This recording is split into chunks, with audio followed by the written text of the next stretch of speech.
जगत को जीवन देते हैं, परंतु ये भी उन कीच भरे जलाशयों से उत्पन्न होते हैं जो सूर्य की गर्मी में तपते हैं, झुलसते हैं, भाप बनकर विलीन हो जाते हैं, फिर इन बादलों के महिमामय स्वरूप में प्रकट होते हैं। मानव तल पर भी खूबसूरत जीवन वही बनते हैं जो आंसुओं की, सताव की, संघर्ष की, विश्वासघात की तपन में जलते हैं। किंतु यदि परमेश्वर पर दृष्टि बनी रहे तो यह झुलस, यह तपन उन्हें परिवर्तित कर देती है, उन्हें ट्रांसफॉर्म कर देती है, उन्हें महिमापूर्ण बना देती है।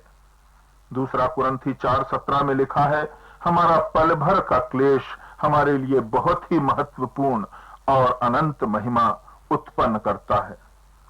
इस पल भर की पीड़ा की क्षमता असीम है। कितना सुंदर फूल यह जीवन में खिला सकती है, कितना सौंदर्य, कितनी सुगंध बिखरा सकती है, यदि हम ट्रांसफॉर्मिंग पावर ऑफ पेन को जान सकें, पीड़ा की परिवर्तन की शक्ति से परिचित हो सकें। सताव में, आंधी में, अदालतों में हम तबाह नहीं होते यदि हम विश्वास में स्थिर हैं। वहां हम बनाए जाते हैं। विध्वंस नहीं होता, हमारा निर्माण होता है। जीवन का भार जीवन का द्वार बन जाता है, जहां से महिमा में प्रवेश होता है। रेवरेंड चार्ल्स पिगट ने एक अनुभव का वर्णन किया है। एक छुट्टी बिताने एक ऊंचे पर्वत पर गए। वहां एक दिन एक बड़ी चट्टान पर लेटे थे। एक चींटी ने ध्यान आकर्षित किया। एक भूसे का लंबा टुकड़ा लेकर कठिनाई से वह चल पा रही थी। भार बहुत था, श्रम बहुत था। सामने चट्टान की एक दरार आ गई। उसे कैसे पार करे? एक व्यवधान उस चींटी के लिए तो एक खाई के समान। यह भार लिए वह पार कैसे होगी? चींटी ने दरार के पास भूसे का लंबा टुकड़ा रख दिया, फिर उसे ढकेलना प्रारंभ किया। धीरे धीरे उसे द्वार पर एक पुल के समान जमा दिया। उसी पर से वह पार हो गई। फिर दूसरे सिरे से उसे धीरे धीरे खींच लिया। जो भार था वह सेतु बन गया, जो व्यवधान था वह द्वार बन गया, जो भार था वो द्वार बन गया। भार ने पार करना कठिन नहीं, आसान बना दिया। जो भार नहीं उठाते, जो सहते नहीं, वे खाइयां पार नहीं कर पाते। कलीसियाएं जिन पर कोई भार नहीं, जो आराम पसंद हैं, जिनका कोई विरोध नहीं क्योंकि उनकी निष्क्रियता से शैतान संतुष्ट है, ऐसी कलीसियाएं आगे नहीं बढ़ सकती, खाइयां पार नहीं कर सकती। दूसरी बात यह है, उत्पीड़न का कारण धर्म होना चाहिए, हमारी कोई निर्बलता नहीं। पहला पत्रस 3:14 में लिखा है, यदि तुम धर्म के कारण दुख भी उठाओ तो तुम धन्य हो। 17वें पद में लिखा है, तुम भलाई करने के कारण दुख उठाओ तो यह बुराई करने के कारण दुख उठाने से उत्तम है। पहला पत्रस 4:16 में लिखा है, यदि मसीही होने के कारण दुख पाए तो लज्जित न हो, पर इस बात के लिए परमेश्वर की महिमा करे। 19वें पद में लिखा है, जो परमेश्वर की इच्छा अनुसार दुख उठाते हैं वे भलाई करते हुए अपने अपने प्राण को विश्वास योग्य सृजनहार के हाथ में सौंप दें।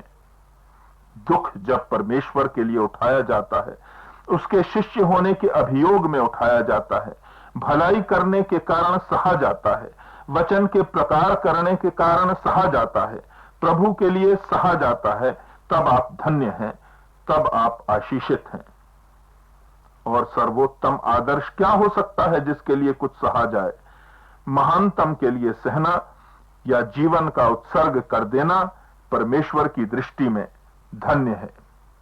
क्लेश को सहने में हम इसलिए भी तत्पर रहें क्योंकि हम जानते हैं कि क्लेश तो पल भर का है, किंतु उससे मिलने वाली महिमा अनंत है। बाइबल कहती है, हमारा पल भर का हल्का सा क्लेश हमारे लिए अनंत महिमा उत्पन्न करता है। इब्रानियों 10:32 से 34 में पत्र का लेखक इब्रानियों की कलीसिया को स्मरण दिलाता है कि वे ज्योति प्राप्त करने के पश्चात कष्ट और घोर संघर्ष में भी स्थिर रहे। कुछ को धिक्कार मिला और अपमान सहना पड़ा, संकट का सामना करना पड़ा।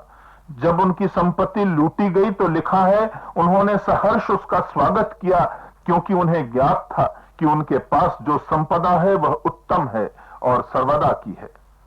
उन्हें यह मालूम था कि जो छीना जाएगा उनसे वह तो वैसे भी किसी दिन छिन जाएगा जब मृत्यु आएगी, किंतु जो उन्हें मिलेगा या जो है उनके पास वो ऐसा है जो छीना नहीं जा सकता। इब्रानियों के 11वें अध्याय में कलीसिया के शहीदों का वर्णन है। क्या नहीं सहा उन्होंने। लिखा है, ठट्ठों में उड़ाए गए, कोड़े खाए, जेल में रहे, पथरवाह किए गए, आरे से चीरे गए, तलवार से मारे गए, भेड़ बकरियों की ताजी खाल में सिए गए, जिसके सिकुड़ने पर पीड़ा में यहां वहां मारे मारे फिरे, जंगलों में, पहाड़ों में, गुफाओं में और पृथ्वी की दरारों में। किंतु 35वें पद में लिखा है कि कितने तो मार खाते खाते मर गए और छुटकारा न चाहा, इसलिए कि उत्तम पुनरुत्थान के भागी हों। उन्हें स्वीकार था कि मार मार कर कुचल कुचल कर यह शरीर तोड़ डालो, किंतु विश्वास था कि पुनरुत्थान होगा तो ऐसा शरीर मिलेगा जो अनश्वर और महिमा से पूर्ण होगा। तो हमारे मूल प्रमाण यशायाह 54 के अनुसार कलीसिया के लिए, नए यरूशलेम के लिए उत्पीड़न अवश्यम भावी तो है, किंतु परमेश्वर का अनुग्रह शाश्वत है। उत्पीड़न तो आएगा। यशायाह 54 पर ध्यान रखें। लिखा है, भय का काल भी होगा, अपमान भी होगा, कलंक भी लगेगा, दुख भी आएगा, आंधियां सताएंगी, तूफान सताएंगे, भीड़ सताएगी, हथियार चलाए जाएंगे, अदालतों में कलीसिया घसीटी जाएगी। किंतु निराशा की बात नहीं, हतोत्साहित होने की बात नहीं, पराजय की बात नहीं। कलीसिया परमेश्वर की है, उसकी प्रतिज्ञा है कलीसिया से। उसी अध्याय के 11 से 17वें पद में वर्णन है उनका, उन प्रतिज्ञाओं का। परमेश्वर कहता है, ओ दुखियारी, तूफान की झकझोरी, यरूशलेम नगरी, तुझको शांति नहीं मिली। अब मैं तेरे पत्थरों की पच्चीकारी करूंगा और उन्हें अच्छे ढंग से लगाऊंगा। मैं तेरी नींव में नीलमणि डालूंगा। मैं तेरे कलश मणिकों से, तेरे प्रवेश द्वार लालड़ियों से और परकोटे बहुमूल्य रत्नों से बनाऊंगा। स्वयं मैं प्रभु तेरे पुत्रों को शिक्षा दूंगा और तेरे पुत्र अत्यंत समृद्ध होंगे। तू धर्म की नींव पर स्थिर होगी, तू नहीं डरेगी, अत्याचार से तू बची रहेगी, आतंक तेरे पास फटकेगा भी नहीं। यदि तुझ पर आक्रमण होगा तो यह मेरी ओर से नहीं होगा। जो शत्रु तुझसे लड़ेगा वह तुझसे पराजित होगा। तेरे विरुद्ध बनाया गया कोई भी शस्त्र सफल ना होगा। जो साक्षी न्यायालय में तेरे विरुद्ध प्रस्तुत होगी, तू उसको निरस्त करने में सफल होगी। यह प्रभु के सेवकों की नियति है, मैं उनको विजय प्रदान करता हूं। प्रभु यह कहता है, यह प्रभु का वचन है। इससे बड़ी प्रतिज्ञा क्या हो सकती है? इससे अधिक आश्वासन क्या हो सकता है? इससे अधिक निश्चितता किस बात की हो सकती है? स्वयं परमेश्वर की प्रतिज्ञा है। प्रभु यीशु की भी प्रतिज्ञा है कलीसिया के लिए, नई यरूशलेम नगरी के लिए। प्रभु कहता है मत्ती 16:18 में, अधोलोक के फाटक भी उस पर प्रबल ना होंगे। नए अनुवाद में लिखा है, मृत्यु की शक्ति इस पर विजयी ना होगी। द चर्च इज इमॉर्टल, कलीसिया अमर है, सताओं की सीमा है, परमेश्वर का अनुग्रह असीम है। हम अपने कार्य में समर्पण से, निष्ठा से लगे रहें, सताओ आने दें, परमेश्वर की प्रतिज्ञा के परिपूर्ण होने की प्रार्थना के साथ प्रतीक्षा करें।